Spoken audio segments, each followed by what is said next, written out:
Selling more than 25 million albums and earning 2 Grammy Awards, Tritt is a musical force to be reckoned with. It's a long way to Richmond, rolling north on 95. But don't expect any ego from this country superstar. He's still just a rebel Southern boy at heart. Girls gone wild. Real, rebellious, and true to his roots.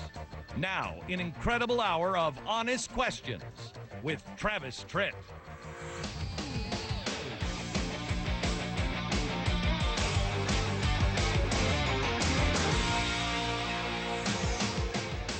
Hello, America.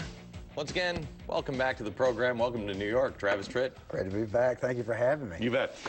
You fascinate me because you are you're a square peg in a round hole. You know, you're not really anything that you can say, oh yeah, well, he's the guy who wears a country music hat. Mm-hmm. You know what I mean? Where does that come from? That comes from an entire career of fighting specifically to be exactly that, not something you can put in the boxes. It's really funny in this business because I grew up as a kid just outside of Atlanta. I grew up listening to a radio station, WSB Radio in Atlanta, and they would play. First of all, they weren't listed as a country station, a pop station, a rock station. They were just a radio station. Yeah. And you listening to them as a kid growing up before you'd get ready to go to school in the morning, they would play a Patsy Cline song followed by The Captain and Tennille, followed by Marvin Gaye, followed by Willie Nelson, followed by Elvis. It was just all over the place. It's kind of like an iPod. Exactly. Yeah. And I grew up listening to music that way.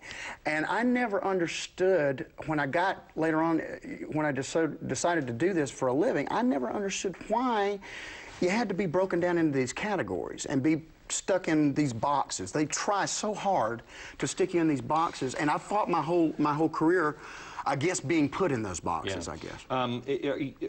Is some of it, is it just that this is who you are, or is some of it that your rebellion comes from being told, no, you can't do it. It's not for you. It's, I mean, let me go back at the very beginning. 8 years old, first time you pick up a guitar? Yeah, actually 6. What happened? Well, I you know, just wanted to learn how to play guitar. It was something I was gravitated toward as a child, and you know, my parents indulged me at that age, but my father, you know, he came from a very hard-working background, of course, raised during the Depression, and all the musicians that he knew at that time were people that were too lazy to work. And he basically said, you know, every musician I've ever met in my life was either a drunk or too lazy to work or both, and they never had anything. And you know, I think it was his way of trying to protect me. And I was told, no, you can't do this from a very, very young age. And I guess, tried to basically show people this is a dream I have, and I really think I've got an opportunity to do something with this. My grandfather was raised in the Depression as well. My father and mother were very, very supportive. My whole family was. My grandfather, however, in my career, at 8 years old, I wanted to be in broadcast. And Grandpa, who was raised in the Depression and lived through the Depression, said the same thing. You'll never make any money. You can't do that. Get a real job, et cetera, et cetera. Sure. So you kind of understand that. Was your drive at any time when you were young, because you started writing music at 14, was your drive at any time to not be your dad, not be that bus driver? Yeah, I think there were parts of that. There were parts of my dad that I really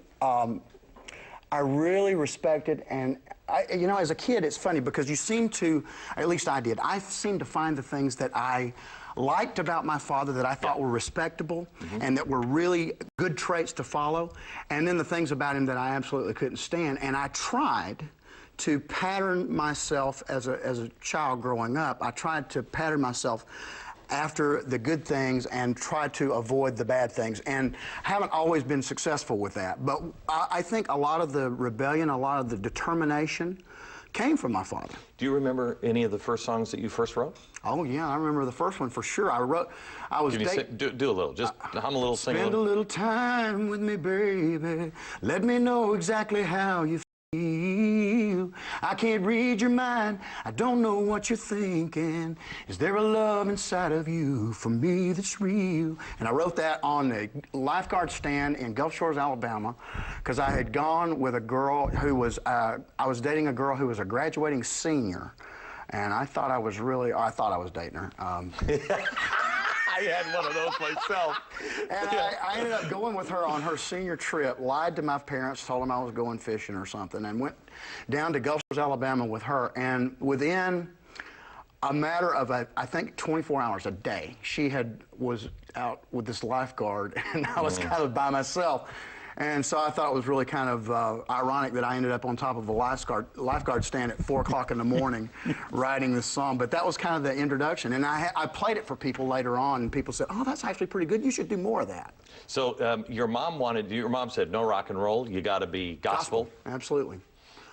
I was the grandson. Her father was a Pentecostal pastor. And growing up in that environment, obviously my mother... Did you try to do that? Or did you? Yeah, very, very hard to. I mean, I was in church every Sunday. My mother absolutely insisted upon it, and I was part of my grandfather's church, being a part of the music scene at that time, of trying to help with the children's choir and help with the music program in the church. So the name of the album is The Storm. Why The Storm? Well, actually, when we started putting this album together, we were signed to a record label that the moniker that we toured under, the record label's called Category 5, the moniker that we toured under when we first signed was Travis Tritt, A Storm Is Coming. We signed with the record label approximately 2 years before we knew we were going to release product. So they wanted to let people know that there was a new record label out there, and they also wanted to let them know that they had signed me.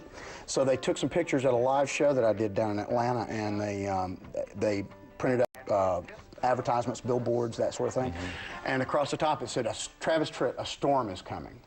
And after touring for 2 years under that moniker, I was talking with Randy Jackson in the studio when we were recording the album, and I said, you know, wouldn't it be really neat to be able to have a song on this album called The Storm, and then be able to call the album The Storm? Just seems like a natural marketing plan to me. I have to tell you, I figured that was the answer, but I wondered if there was anything, because you are a guy, and this is what I like people who...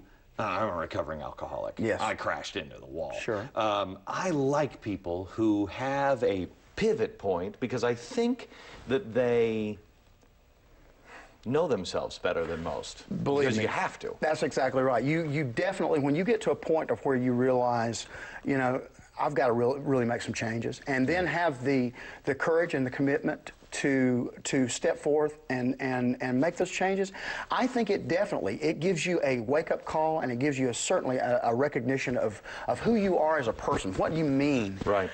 Okay, so I'm going to take a break early, because I don't want to interrupt this conversation about your personal storm and the pivot point in your life. We'll be back. Girls gone wild, reality TV style. Just miles and miles of those girls.